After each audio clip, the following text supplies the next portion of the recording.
dubbatamu maqaansaa bara barani eebbifamu. Anoo jajachuu maqaasa mafcal jennaree satoo diinota keenya galaanaree. Anoo farfachuu maqaasa mafcal jennaree satoo diinota keenya galaanaree.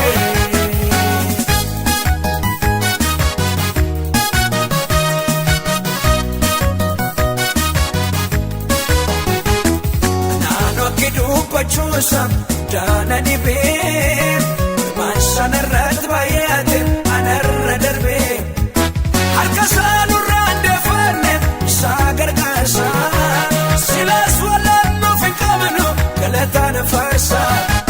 Harka isaanurraan deefanne isaa gargaarsa silaas wallannuuf hin qabnu galataan faarsa. Har'a boree jummaasa dubbatamu maqaansaa bara barani eebbifamu. Anoo jajachuu maqaasa mafcal jennaree satoo diinota keenya galaanaree. Anoo farfachuu maqaasa mafcal jennaree satoo diinota keenya galaanaree.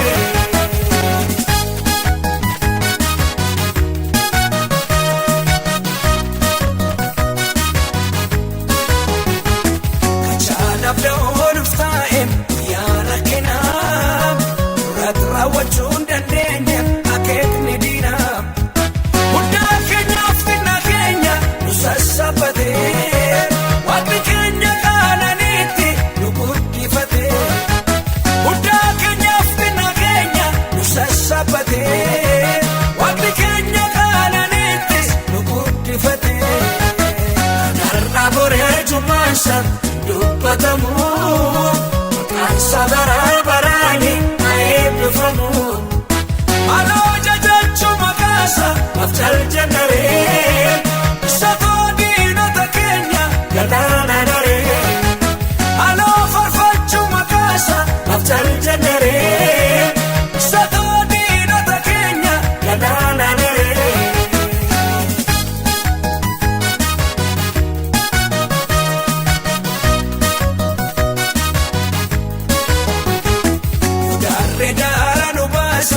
Laana deemnu iloofnan beela nu baasa ormaan kajeellu allabee maallu tirriisa badhaadha dha'oo ijaadha baannu ilaalaaf nu jaallata'oo.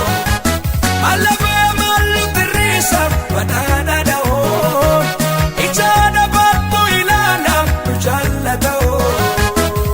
Har'a boree jummaasa dubbatamu maqaansaa bara barani eebbifamu. Anoo jajachuu maqaasa mafcal jennaree satoo diinota keenya galaanaree. Anoo farfachuu maqaasa mafcal jennaree satoo diinota keenya galaanaree.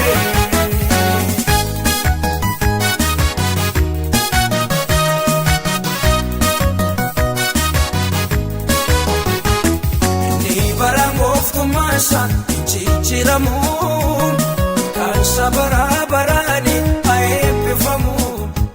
Tollicha nu dura jaaje nu yaaddeesse humna isaatiin galagalche irraa nu baase. Tollicha nu dura jaaje nu yaaddeesse humna isaatiin galagalche irraa nu baase. Har'a boree jummaasa dubbatamu.